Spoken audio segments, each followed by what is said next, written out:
Hi there, welcome to Dinkin's Tracks. Dinkin's Tracks presents is Pomegranates, the Forbidden Fruit for Unmarried Females. Written by Dinkin's Mind, read by Ryan Loadrunner.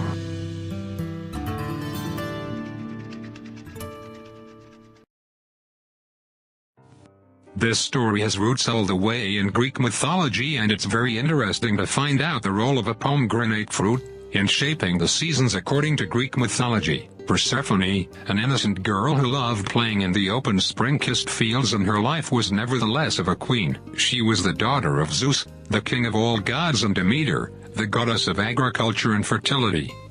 Hades, the god of Underworld and the brother of Zeus, wanted to marry Persephone. Zeus was in no position to agree with his brother or accept, so Zeus told Hades that Persephone's mother Demeter didn't like Hades marrying her daughter. Zeus's double stand in Persephone's marriage aggravated Hades to come up with an abduction plan. With or without the approval of Zeus, Hades resolved to abduct Persephone.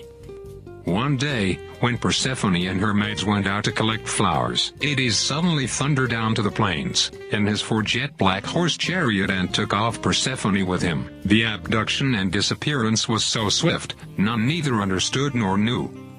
Only select few had access to the doors of Underworld, as the doors are guarded by a three-headed dog, the demon of Hades. Persephone, unknown to the happening in the upper world, was currently with Hades in Underworld. Hades, at the same time, was also worried about holding Persephone in his possession. Hades was soon with an idea that would change the course of history. If Hades was able to make Persephone willfully eat anything from his hands, she will be held to the Underworld forever. It was a rule in Underworld. Persephone, the innocent maiden, didn't know about this. Demeter was searching for Persephone and traveled to all corners of the world. She was so angry that she even killed her livestock and destroyed fields of agriculture in her way.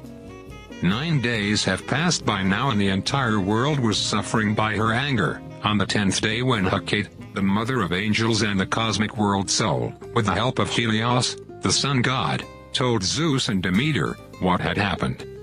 Demeter was so angry, and she never wanted her child to be ditched in the sunless underworld. As Demeter was boiling in anger, she spelled a big chorus: "Till she gets her child Persephone back, there will be only bitter cold weather, no sun in the upper world, and she won't return to Mount Olympus."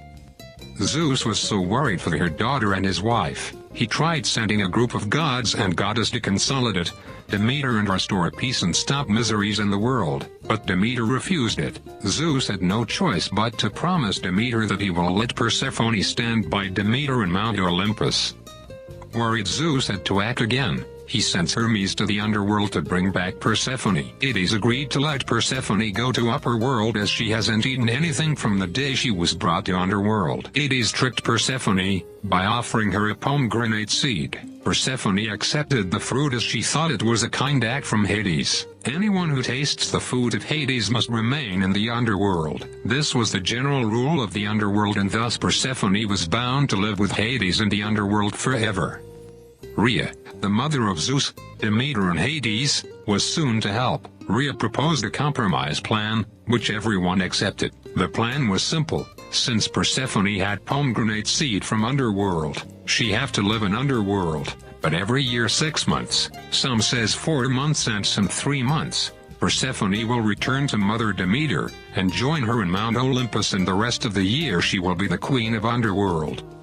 After agreeing to the deal, Demeter restored Earth's fertility and returned to Olympus with Persephone. But when the time came for Persephone to return to the underworld, the Earth became colder and less fertile until her re-emergence, months later.